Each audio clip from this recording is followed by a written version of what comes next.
I'm J.G. Michael, and this is Parallax Views.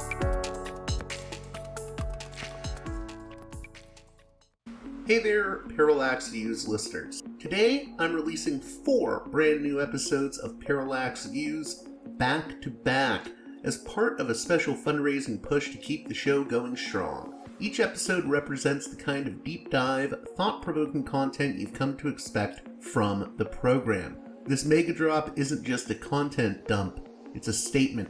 Independent media matters, and your support makes it possible.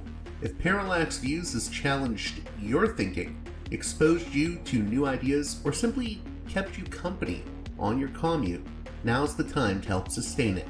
Listen, share, and if you can, support the show on Patreon at patreon.com/parallaxviews. One more time, that's patreon.com/parallaxviews. If you want, you can also make a one-time donation by contacting me at parallaxviewspod@protonmail.com.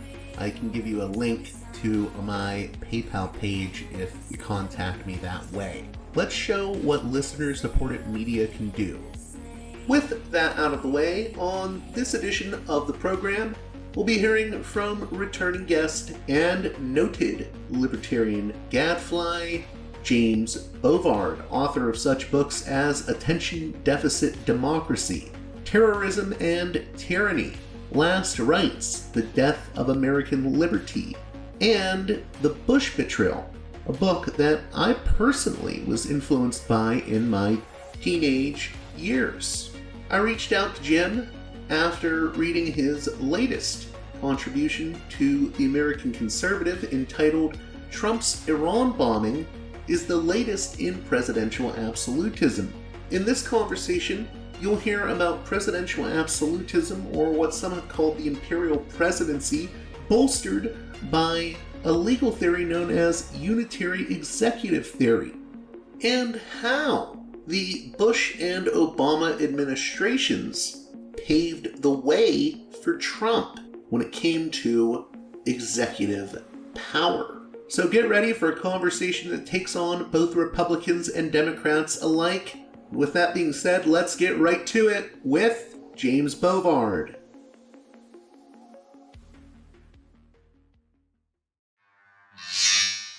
Welcome back to Parallax Views, a guest that I'm very, very happy to have on.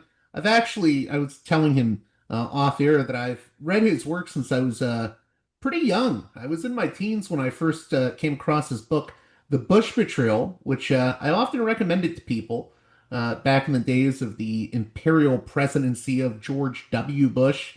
I'm talking with James Bovard, who recently wrote a piece for the American Conservative that caught my eye, entitled Trump's Iran Bombing is the Latest in Presidential Absolutism. How are you doing, James? Doing good. Thanks for having me back on the podcast. I appreciate that. So let's talk about the meat and potatoes of this article. First, your initial thoughts on the Iran bombing. You know, there's so many just people claiming to be America first while supporting this bombing. And, you know, to me, that's ridiculous. Hey, I agree. I mean, it was, there was a lot of Trump supporters who've been very unhappy with my articles on this and my Twitter stuff and elsewhere in social media, and they're hollering to high heavens on this. But it's sad to see how gullible people are. President Trump says, "Well, it was a 12-day war, therefore it was a 12-day war." And it's like, well, we don't know what the womb of time will deliver, as Shakespeare said. Um, and there is no reason to think that it's finished. I mean, looking at the history of the Israeli government on honoring ceasefires, it's like, you have to go back to about 1957 to find one that they upheld. So. I wanted to ask you before we get into the American Conservative article. I noticed you wrote for the Libertarian Institute a piece entitled Mencken's Forgotten Wisdom on War. Maybe you could talk a little bit about, I've always been a fan of Mencken's writing, so what led you to write that article? I'm assuming it was in relation to everything that Yeah. has transpired. Well, it was something which I was curious about. And I was actually I've been going back rereading quite a bit of Mencken stuff, and I picked up his the second volume of his Crestomathy, which was his roundup of his best articles ever. And the first volume came out in 1948. The second volume came out in 1995, long after he died. And there was an essay in there that really caught my eyes. It was on the is from May 8th, 1939, the Baltimore Sun, and it was entitled "The Art of Selling War." And Macon started out. It was so relevant to our time because it started out pointing out that it did not matter. The fact that all the polls run heavily against American participation in the threatening European war, those polls are not to be taken seriously. Then Mencken said, wars are not made by common folks scratching for livings in the heat of the day. They're made by demagogues infesting palaces. The very unpopularity of war makes people ready to believe when they suddenly confronted that it has been thrust upon them, simply because their own demagogues have been pretending all the while to be trying to prevent it. So, of course, that would never apply to the U.S. So, but it was interesting, and a book I did about almost 20 years ago, Attention Deficit Democracy. I had some quotes in there from Hermann Goring, the Nazi kingpin, during the time he was on trial at Nuremberg. He was interviewed by an American officer who was fluent in German.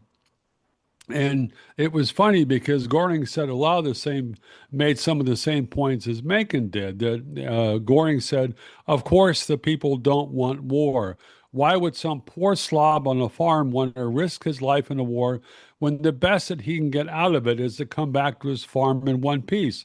But after all, it is the leaders of the country who determine the policy, and it's always a simple matter to drag the people along. And Goring said, voice or no voice, the people can always be brought to do the bidding of the leaders. That's easy. All you have to do is tell them they're being attacked and denounce the pacifists for lack of patriotism. It works the same in any country. Um, and it's interesting seeing some of the responses to Trump's bombing of Iran. I mean, there were a number of folks on social media have kind of howled in response to my post that it was self-defense. America was doing self-defense. I said, well, do you have any evidence of that? Well, there was a chant in Tehran, maybe in the Iranian parliament, that said "Death to America." Okay, so we got to kill 90 million people or what? So the standard of evidence is once a politician start dragging a nation to war, it's not only flimsy, it's also endlessly flexible.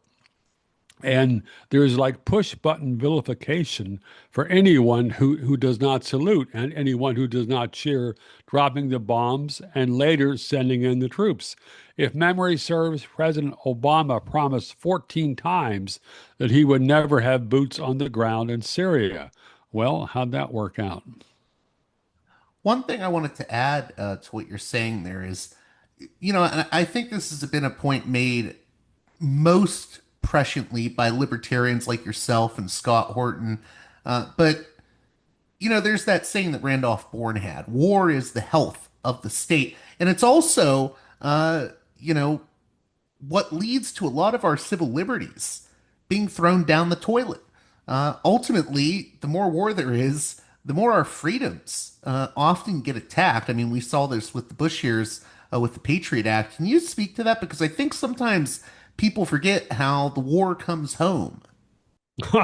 Yes, to say that people forget is a very kind way to phrase it. I wrote, well, in 2003, I did a book called Terrorism and Tyranny, Trampling Freedom, Justice, and Peace to Rid the World of Evil. And that was, I think, one of the first books to do a frontal assault on George W. Bush's war on terror combined with his war in Iraq. Um, because I'd written a lot about civil liberties during the Clinton administration. Back during the Clinton time, conservatives liked what I wrote. So it was last century. But one of the things that struck me was that, to see how easy it was for Clinton and other demagogues to shroud in secrecy almost all their abuses. I mean, that was what happened with the FBI assault at Waco. All of a sudden, abracadabra, it was all a triumph of good intentions, and it wasn't the federal government's fault that those nuts burned themselves up. They didn't have evidence to support that, but if someone disagreed with that, then the media would vilify them for being in favor of child molesters like David Koresh. So, I mean, there was an absolute lack of intellectual fair play on so many of the civil liberties controversies. It's funny looking back. There was a wonderful report the ACLU did. Yeah, this is long ago, obviously. The ACLU did a wonderful report. But 1998, it talked about Clinton's war on civil liberties and surveillance. And it walked through step by step all the bad things that a lot of the bad things Clinton had done. Some of them we didn't know about. But and it was very persuasive, but it was basically expunged. And you had George W. Bush running for president in 2000, and what a lot of people don't realize is it's been over 40 years since a major party presidential candidate ran on a platform of restoring American freedom. Ronald Reagan did that in 1980. I mean, Reagan's batting average was a lot lower than it should have been as far as following through with some of his promises. He did a lot of kowtowing and dragged us into some foreign conflicts. But to see the level of George W. Bush, 2000, did not run on a freedom platform and said it was compassionate conservatism, and the important thing was to end the era of cynicism and restore Americans' faith in government. Well, that did not work out well, but you had the entire media and political system teaming up. That was most evident in the weeks after the 9/11 attacks, when the polls showed that the percentage of Americans who trusted Washington, trusted the federal government to do the right thing doubled inside of less than a month after the 9/11 attacks, after the biggest intelligence and law enforcement failure since Pearl Harbor. So, but there was a standard of scoring on these things, and if someone, if a journalist was outside, did not salute, did not cheer, tried to raise questions, they were often vilified. The Justice Department put together a website called lifeandliberty.gov shortly after the Patriot Act was enacted. And I was happy that one of the pieces that they bashed was an article that I wrote on the Patriot Act. Flash forward a little more than a dozen years under President Obama, you've got Eric Holder's people directly contacting USA Today, urging them to cease publishing my articles because I'd been beating up on Eric Holder. So, Yeah, and I think we can tie this all together in a way. good, good, good. I hope we can tie it together. I'm rambling all over creation here. How did we get to this point where there is this presidential absolutism that Trump is taking advantage of? And how did we get to this point where unitary executive theory just is so powerful? And what is the problem with the unitary executive theory? I mean, what does it lead to? Well, the goal of that is to have unlimited presidential power. And this is a phrase that became very popular with President George W. Bush. Bush invoked that theory in more than 100 signing statements that were de facto partial vetoes of laws that Congress had passed. But Bush, simply because he was doing a partial veto, Congress did not get the opportunity to take a vote on whether to uphold the signing statement veto. And Bush was especially aggressive on that and in vetoing provisions in laws that Congress passed prohibiting torture. And it's striking to me to see how well, I mean,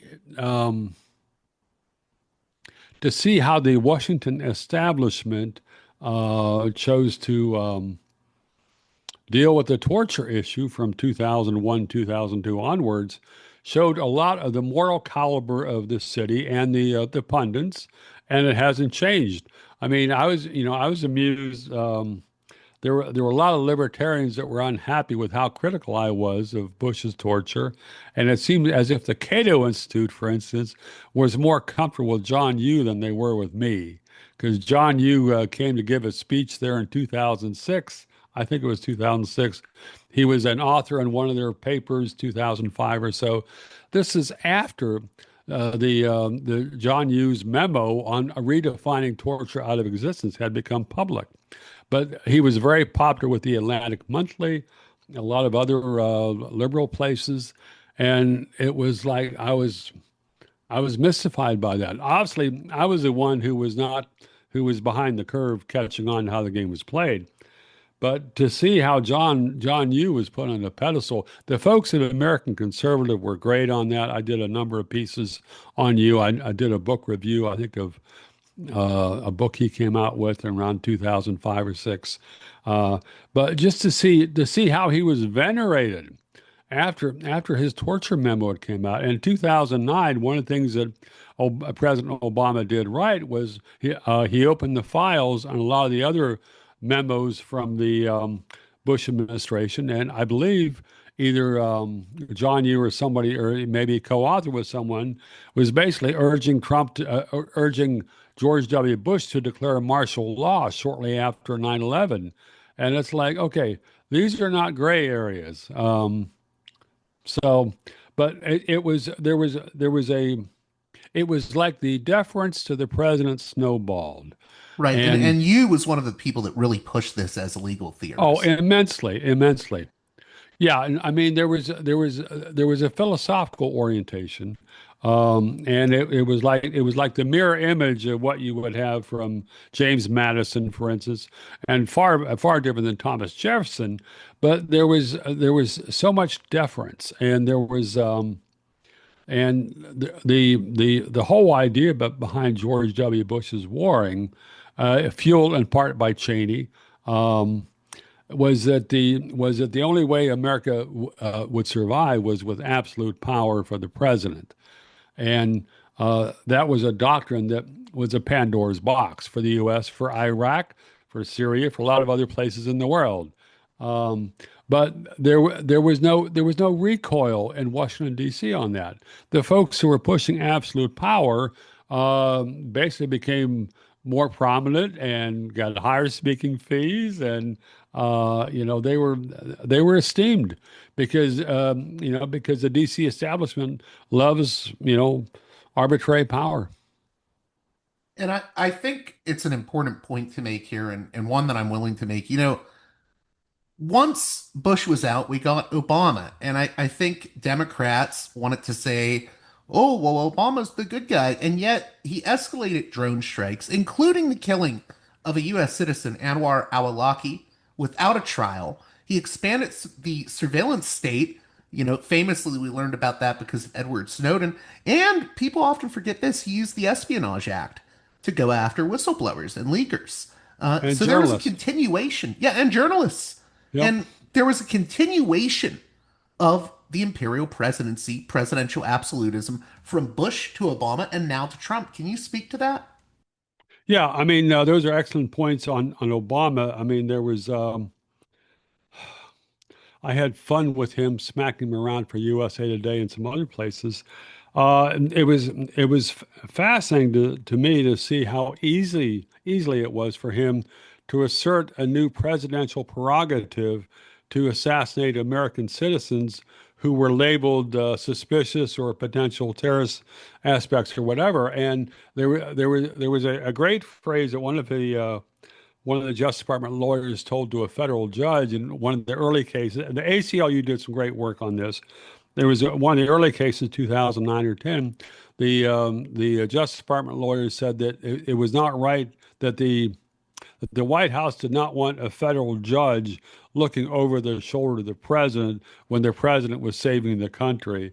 And I'm thinking, okay, so you're killing American citizens, and you got legal immunity on that, I mean, there was some great bit back and forth before the assassination of Anwar al Awlaki about the right of due process, and there was a great Eric Holder riff, basically said that the government owes due process, but that basically means it's a process we do.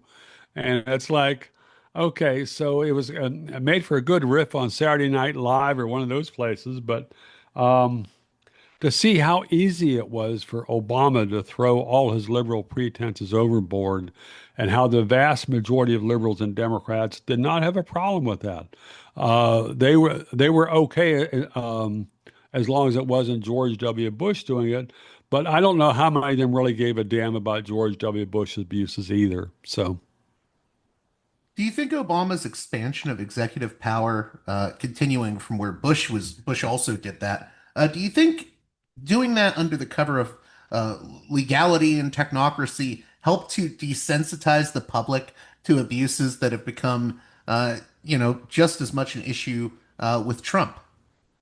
Yeah, yeah, that's a good point. I mean, there was um, President Obama won the 2008 election in part by masquerading as a civil liberties savior. And that was why a lot of people support him. Of course, he was running against a complete warmongering nutcase, John McCain. But there was a level of complete duplicity with President Obama and civil liberties, and I think that kind of lowered the standard. One of the most shocking things was President Obama had promised to hold the torturers liable to prosecute them, and instead, one of his first things he did was go to CIA headquarters and announce that basically, well, we're forward looking, it's time to move ahead, and so there was no CIA official who went to prison for torture except for John Carrico, who was a whistleblower who exposed the waterboarding. And, the moral values of this are just astounding. But if you look at I don't know, it's mystifying to me why folks would expect either party to be honorable with absolute power. I want to go back to Anwar al Awlaki for a second here and then get into the authorization of the use of military force because, one thing I saw when the strike against Iran happened was people saying, well, there's precedent. We're allowed to do this. Trump's allowed to do this because Anwar al Awlaki, Obama did that. And then other people were saying, look at the AUMF. And I think you deal with that in the article, particularly the AUMF. Can you speak to that? That everything has been normalized now. It's so normalized. You just say, well, there's precedent. Yeah, well, yes. I mean, that's the same kind of thing that's almost every arbitrary government has invoked in order to become more of a tyranny in recent history. I mean, well, there's a precedent, so we had to throw them away, so we had to throw away the key. It was important not to let someone file an appeal. It was important for this, for that. So it was important for the NSA to do wiretaps on anybody who was searching the web for suspicious material. That was one of the standards in a booklet called X Key Score that Greenwald and Snowden released. And I read that and I said, "Oh shit, they're coming for me," even though I'd been a Boy Scout. So, but the term you used, normalizing, that is the issue, because if you look at how Obama expanded those drone strikes, and was it the Tuesday hearings at the Tuesday meetings at the White House where they would have this big get together and say, okay, let's kill this person and we'll kill him and they'll kill them. And Obama reportedly said, hey, I'm really good at killing people. And the standards, I mean, part of what I intensely dislike about war, among other things, aside from a lot of dead people, is that government it's like push button near total dishonesty. And you had that with Obama's drone killing, because in 19 was it 2013 or 14, it leaked out that the large majority of people who had been killed by American drone strikes, the U.S. government had no idea who they were. And then was it 2015 that Daniel, what was the name of the whistleblower, the Air Force guy who got sentenced, but he was the one who gave the information about, hey, these U.S. government's got no idea who it's killing in most cases. But and I and the think you're same talking go about Daniel Hill, right? I think so, yeah. I mean, it was he was recently convicted. I mean, it was a typical Eastern District of Virginia court case, which basically is, kangaroo court. So, but that was one of the things that came out. But and seeing how this, there was a line I had about the that authorization to use military force. I'm juggling on a heap of different articles right now. The Uh, 2001 AUMF, I think, is very important to talk about because, Trump's apologists are using that now. yeah, so this was the revision that was passed just after 9/11. I think, was it Barbara Jordan, the only person that voted against it? Maybe I've got the last name wrong. A black Congress lady from California, the Bay Area, I believe. Um, but yeah, so this was something that was rushed through Congress after the 9/11 attacks, authorization to use military force. And it was basically, a lot of Trump's supporters said this provides all the justification he needed. Since George W. Bush labeled Iran as part of the axis of evil in his 2002 State of the Union speech, that entitled subsequent presidents to attack Iran. There was no justification for putting Iran in that 2002 trifecta. The 9/11 attacks were done by Sunni Muslims, and Iran is a Shiite country. So I mean, this is sort of like blaming the Protestants for whatever the Pope does. It makes no sense at all. But it didn't have to make sense.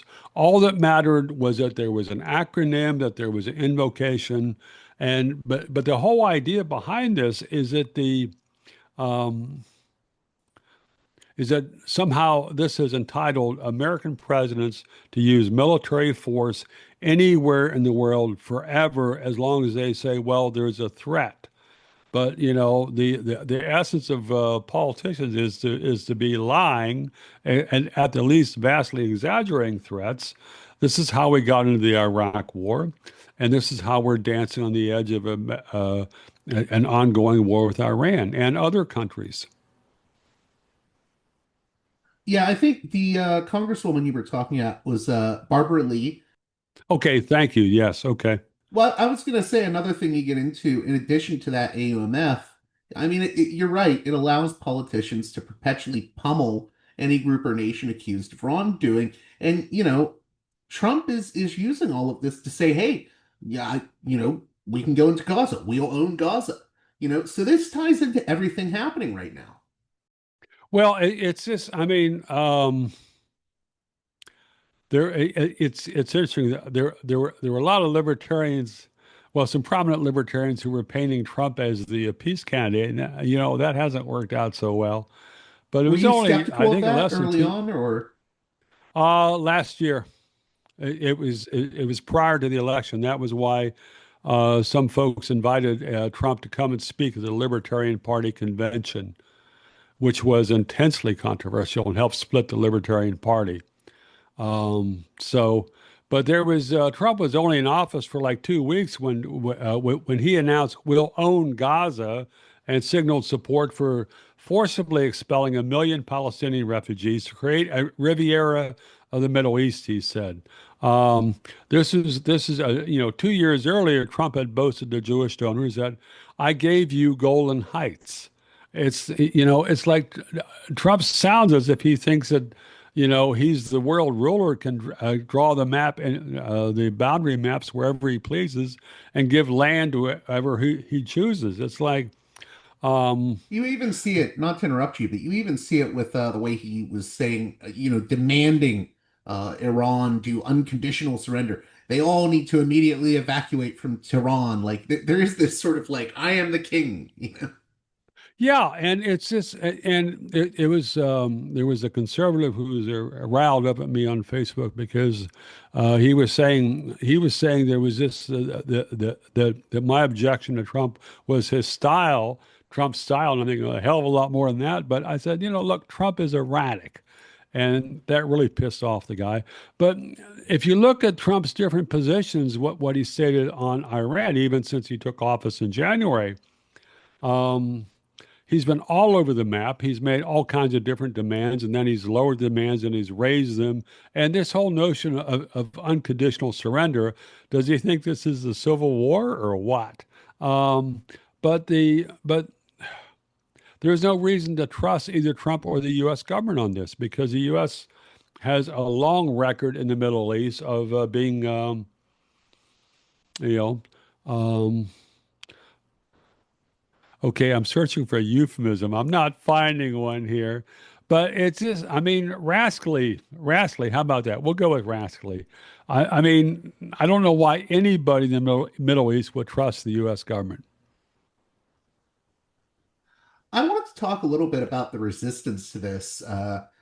We do see one glimmer of resistance, at least. There's a few Democrats, but one Republican in particular, Thomas Massey. Can you speak about him and how he figured into your article?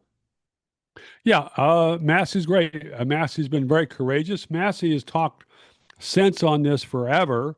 Um, he was pushing, he was like the lone Republican, I think, pushing for a vote on the War Powers Act resolution. He may have been joined by Marjorie Green Taylor in the last week or two, but Massey was, Right, Marjorie Taylor Greene. Yeah. yeah, thank you. But so Massey is interesting because you turn back the clock 10 years and he was one of the few members of Congress who went to the what's the word for the classified room they go to read. Anyhow, so there was a room on Capitol Hill that he went and he read the 28 pages of that were still classified from the 9/11 Commission report on the role of the Saudi government in financing the 9/11 attacks. And he was outspoken on that. He said it was shocking. I think from that he may have, acquired a much more skeptical point of view on American foreign policy in general, and especially on U.S. government military interventions. He's someone who's um, seems a lot more thoughtful than most congressmen, but that's not much of a compliment. He's someone, he was speaking at an event that I was speaking at over in by Dulles Airport by the Ron Paul Institute. And I think he had just finished speaking at lunch and I was taking a break before I was speaking around two, and so I stepped out to smoke part of a cigar, and I was locked out from that part of the hotel because I had not realized that I could not that the doors would lock automatically behind me, and so Congressman Massey let me back in to the hotel so I could give my speech. So he and I were shooting the bull. He was talking about how he went to MIT and the students there would use learn how to use metal threads in order to pick locks. And so I mentioned that I'd gone to Virginia Tech, and it was a little simpler there because we just used student cards in order to pick locks because most of the locks were not facing the right way as far as security. But he's someone who's taken a lot of grief. Trump has been vilifying him intensely. Um, Trump is relying on push button hatred on this, on the whole idea that anyone who does not support the president is putting putting the entire nation in danger. This is the same kind of thing that Herman Goring talked about, the same kind of push button, the same thing that Mencken talked about. Um, Massey's tough and he's smart, and I don't think he's going to cave on this. And he's someone who I think is going to survive. Um, but it's just sad that you've got so many Trump supporters who think that that think that the president deserves absolute obedience and no questions in order to save the country. Because again, if you look at Trump's different positions, Trump has taken some good positions on issues. He's taken some bad positions, but he's also gone all over the map as far as changing. And if you look at how he's basically gone to war with Elon Musk, partly because Musk wanted to cut government spending more. Trump does not look good at all on this. And um, I mean, part of my view on Trump is shaped as well. I've done a lot of writing in the past on trade policy. I did a book back in the early 90s that was adapted as a textbook at over 20 different universities called The Fair Trade Fraud. Um, and to see how Trump talks about foreign trade, it's just like, I mean, he sounds like Joe Biden on a slow day. Well, since we mentioned Massey, I was going to say also have to give kudos to the Democrat Ro Khanna for working with Massey on this war powers resolution. The Senate just shot down a war powers act with regards to what Trump has done with Iran. What do you make of the fact that there's so much collusion and just there's no standing up to Trump on the Hill? Surprise, surprise. I was going to Um, say you're probably not surprised by that. no, no. I mean, it's there was a wonderful, wonderful line from a comic, Lily Tomlin, and she says, "No matter how cynical you get, it's not enough to keep up." And that's certainly true during the Trump administration. Shit, Bush, Trump, what's the difference? Um, No, I've been disappointed that there were not more people who would stand up and, simply to make the president and his people explain why what is their justification for seizing all this power. I mean, it's important to get it in writing. There was a piece, I forgot if it was the New York Times or Washington Post in the last couple of days that talked about the new style, the new modus operandi of not writing down anything in Washington, the federal government, because you don't want to have it leaking out or have it exposed to Freedom of Information Act requests. But Trump was not good on that before, and I assume he's going to be bad this time around too. Biden was also very bad. I mean, it's sad. So many of the criticisms I have of Trump were the same criticisms I had of Biden. There's some different ones, of course, but it's like it's your team or it's my team, and both teams have got a lot of scoundrels. I mean, I if you feel look, like you've been saying this for years. You've been pointing this out. I feel like you feel like you're on an island, probably. yeah, yeah, yeah, and it hasn't done a lick of good, but I still say it. It's saying that's cheaper than therapy, um, but it's just kind of.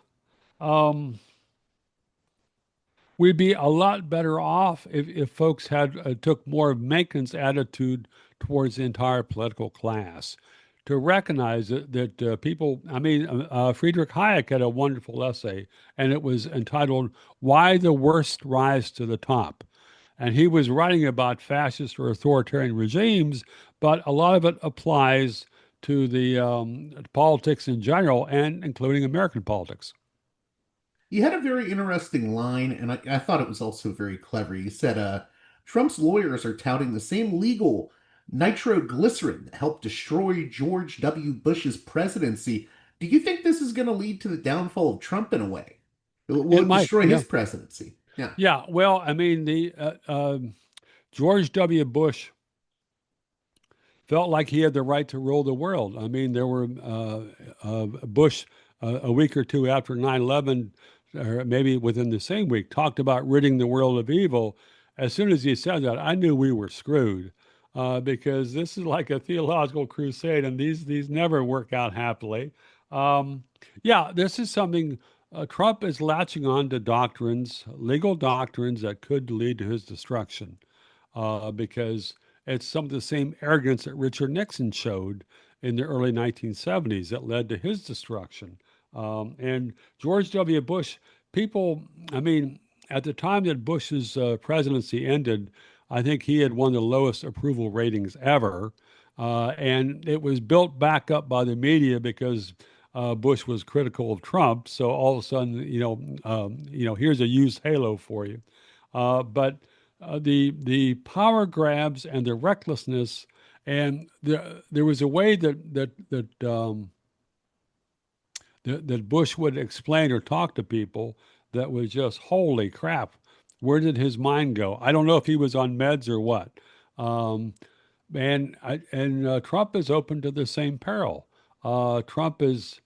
There are times where Trump seems sharp, and there's other times, like when was it the guy from ABC was in the Oval Office and asked him what the Declaration of Independence meant. Well, it's love and unity and respect, and I'm thinking, holy shit, where did this guy come from? But there's Trump is so used to deference, and he has that automatic reflex of getting angry, if not outraged, at people who don't fall in line and bow down or don't cheer him. Um, he's had some luck so far, but I don't think it's going to hold. I mean, the Congressman Massey had a good line about Trump claiming it was a 12-day war. Massey said, well, that's the new version of 2 weeks to flatten the curve because we have no idea what's going to happen next with the U.S., Iran, or Israel and Iran. And there's just so much arm twisting going on in the Middle East. The Syrian government, which is headed by a former terrorist the U.S. condemned, is now supposedly pro-American and a bunch of good guys. I'm thinking like, I mean, there is so little honor and so little consistency, and it's frustrating to see the size of the lies that government officials keep getting away with, going back especially since 9/11. One thing that's really frustrating is that I think the sort of Trump world contingent in politics keep trying to say, well, we're different than the neocons. And I think the main difference to them, or what they will say is the main difference is, well, we don't want to get into protracted conflicts. If we have to bomb Iran, we'll bomb Iran and then we'll get in and get out. And it's like, well, usually things aren't that simple, and that can actually open you up to being put into a protracted conflict and getting into a quagmire. I mean, I really don't see that much, difference between the foreign policy of Trump and some of his predecessors. Um, I agree. And again, Trump has been so erratic. I mean, Trump has made so many different demands on the Iranian government. I think at one point he was saying, okay, it's okay to have this nuclear program, but it needs to make sure that the level of what's the term for the level of potential? Oh, uranium enrichment? Yes, thank you. To have it below a certain level. And then other times he's saying, no, you've got to get rid of the program. And then I think, was it just after the bombing that Trump was kind of flirting on Truth Social with the idea of regime change and as well as unconditional surrender, as well as telling 10 million people to leave town or die. I mean, it's just like um, a lot of Trump supporters say, well, this is part of the art of the deal. Well, Well, what I was would, it that did you see what JD Vance said when people were criticizing Trump over all of this? He said, "Well, this is different than the previous neocon presidents we had because they were dumb and Trump is smart." And it's yes, like, yes, yes. what? Oh, that was precious. That was precious. Yeah, and I was just before the show, I was looking at a clip of J.D. Vance. I think he was on NBC, and it was on the day after the Trump bombing, and he explained, we are not at war with the Iranian government. We're only at war with their nuclear program. And this is like, oh, that's how it works. Thank you, sir. I mean, there's an absolute recklessness in the bombing of foreign countries. I mean, it's the same thing that we've had with Somalia going back to what, the Clinton era, as far as how we've bombed it. But there's a whole nother wrinkle here that people are not picking up on as far as, and I don't know if Trump is smart enough or his people were smart enough to pick up on this, but if you look at the Houthis down there in Yemen, those folks checkmated the U.S. Navy. Those folks were kind of backward. And there was supposedly a bunch of, well, I think there were a lot of very condescending comments made about them by some people in Washington. But with their drones or their missiles, whatever, those folks fought the U.S. Navy to a draw, and the U.S. basically did a ceasefire. This is a huge clue. We don't have the absolute military dominance we had in the 1990s going up against third world countries because um, I'm glad that we didn't that there were no U.S. Navy ships full of sailors that were sunk so far, but there's a huge exposure, and um, it's utterly naive to assume that the U.S. will be able to bomb any place in the world with impunity forever. But that seems to be how our foreign policy is working now. Before we close out, I did not know about this before reading your article, but what is this with Trump's National Park Service and wanting to delete materials at the parks that Oh, inappropriately shit. disparage Americans' past or living? What? That is a hoot. That was New York Times had a story on that, and actually, shortly after that story came out, so Trump's National Park Service wants the national parks to delete any material that quote inappropriately disparages Americans past or living. And so that means official history is going to become an even bigger fairy tale.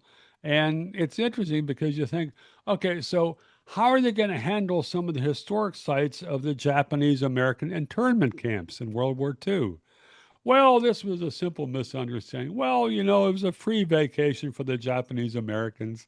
I mean, this is like, this is but this is typical. This epitomizes. Well, there's a second thing here. I mean, this is something which epitomizes the Trump team's notion that they should have unlimited power. And the other thing that's a parallel on this is how the Trump folks have responded to a protest on college campuses about the Israeli bombings in Gaza.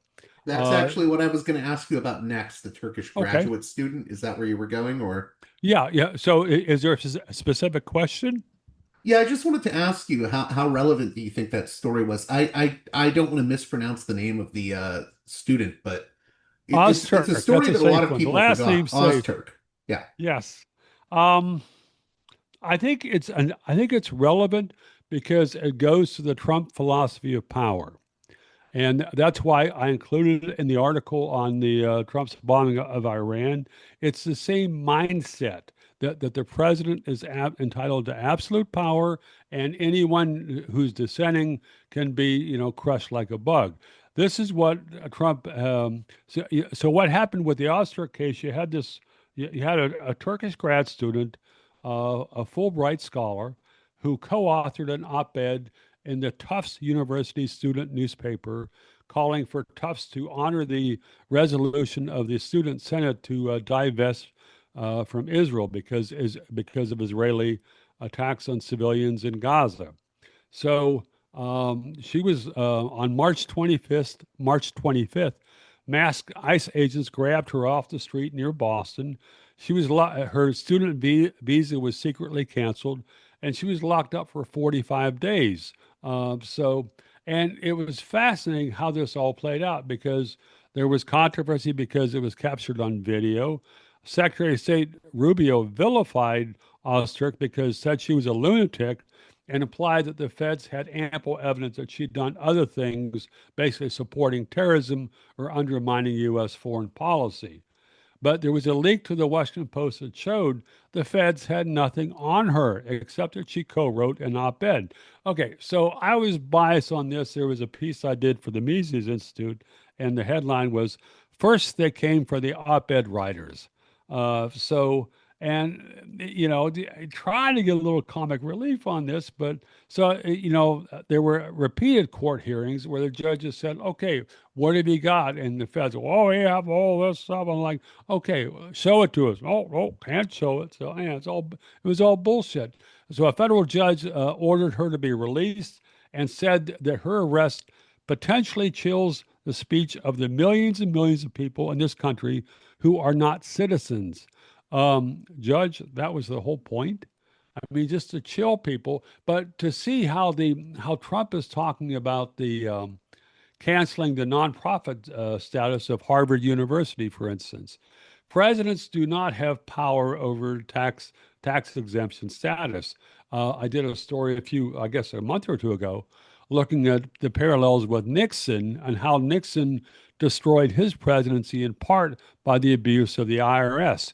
Back when in 1974, when the House Judiciary Committee voted to recommend impeachment of the president, the Nixon's abuse of the IRS was one of the elements there.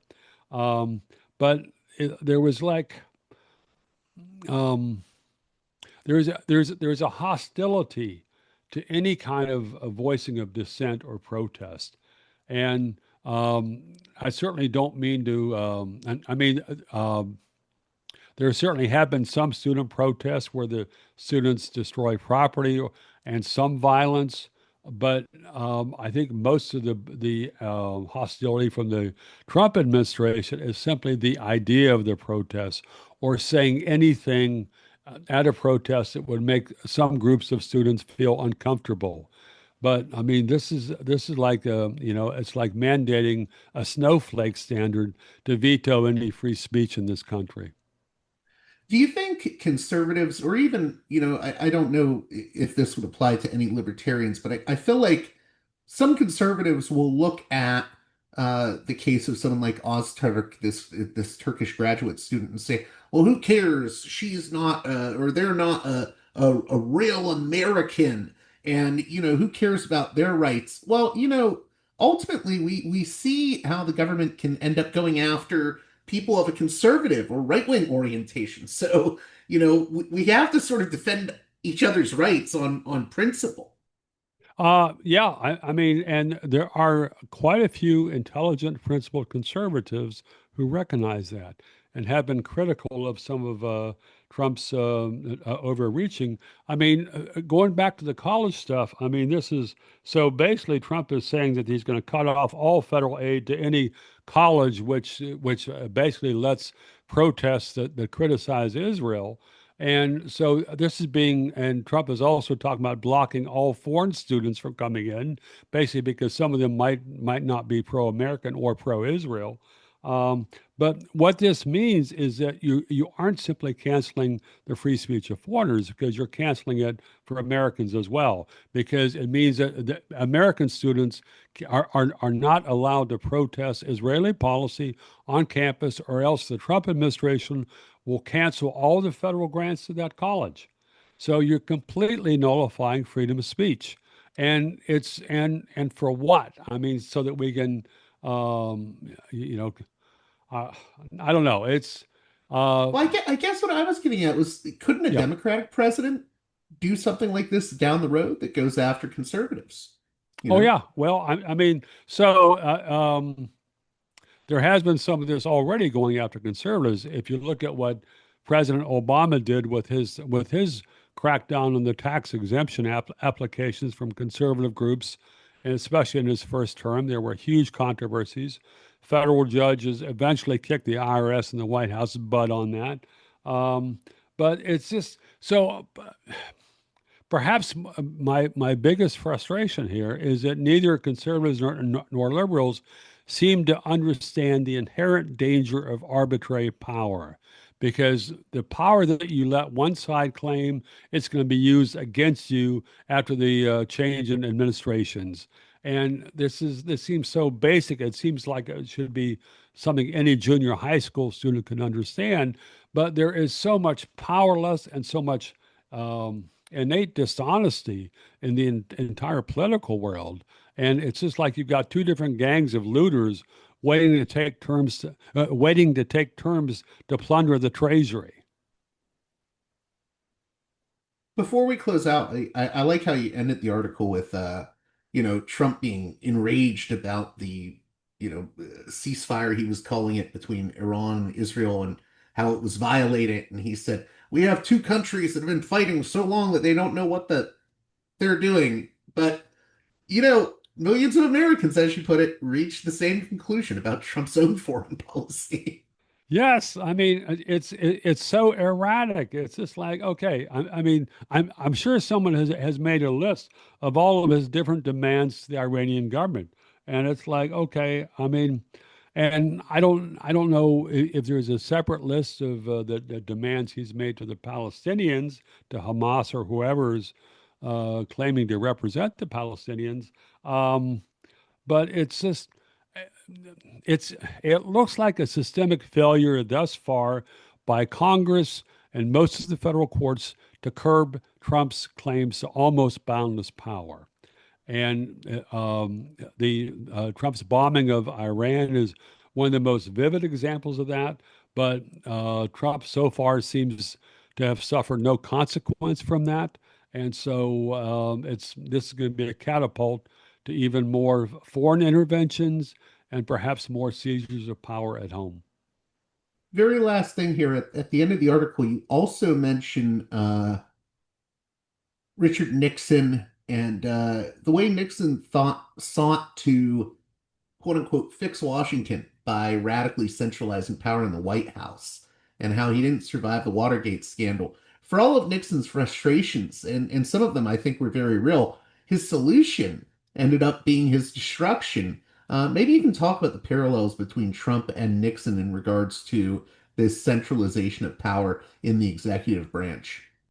Yeah, so there was I was going back rereading some old New York Times issues, and there was a 1973 New York Times analysis that noted at the start of Nixon's second term, conservatives who have traditionally favored a strong Congress and a weakened presidency are now advocating the reverse, putting Nixon on a pedestal.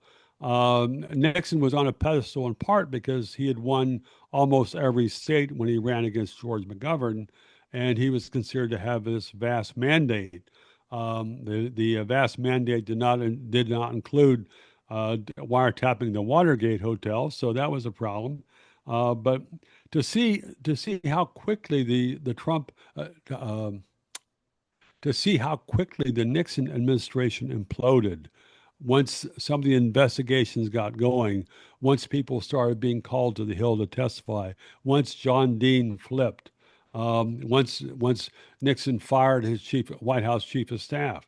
I mean, there was like things snowballed, and um, I don't know if that will happen again, but I know there's a there to see the swagger and to see the sense of entitlement to power, not just by Trump, but a lot of his people.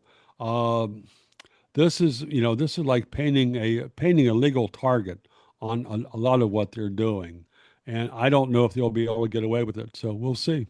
Do you, out of curiosity, do you have any thoughts on the what Trump is calling? This is completely outside of foreign policy, but I was just curious. Do you have any thoughts on the big beautiful bill? Oh God. That could be a Okay. whole nother show, but No, no. I mean, it just sounds well.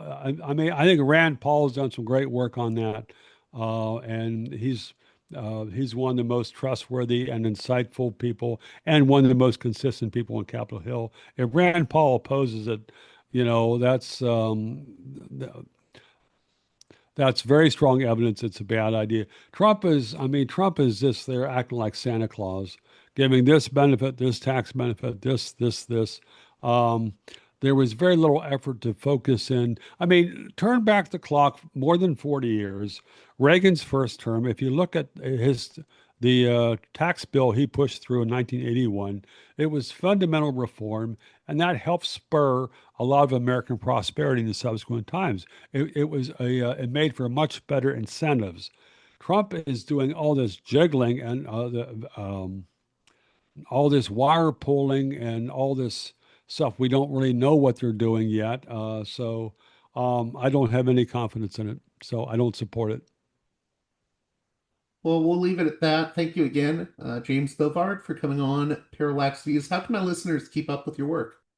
I'm at jimbovard.com. I'm writing for a bunch of different places. Libertarian Institute, American Conservative Magazine, Mises Institute, Future Freedom Foundation. There were some places that I wrote for during the Biden administration, but let's just say that some of those red carpets are hard to find these days.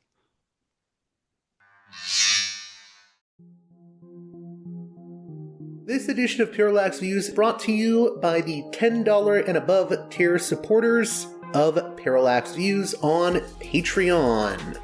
So, with that in mind, producers credit shoutouts to Galen, Matt, Gunnar, Mark, Simon, Alexander, Catherine, G, Tilo, Emilia, Jeremy, Jeff, WV, John, Bert, Brian, Elliot, Darko, Michael, Brace, James, Nick, Mark M, Merisham, Galen, Gareth, Arlen, Bo, Christopher, Michael, Gigadelic Media, Will, Chance, Chase, Dan, Big Bob, David H, Y, Kellerman, Saded 13, Kathleen, David, Ava, Bob, The West Bank Robbery Podcast, Jamie, Enoch, Gary, Max, Ishtofer, James, Martin, Matthew Ho, Brian,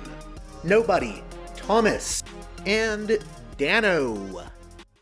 Well, that does it for this edition of Parallax Views. As always, please consider supporting me on Patreon at patreon.com/parallaxviews. One more time, that's patreon.com/parallaxviews.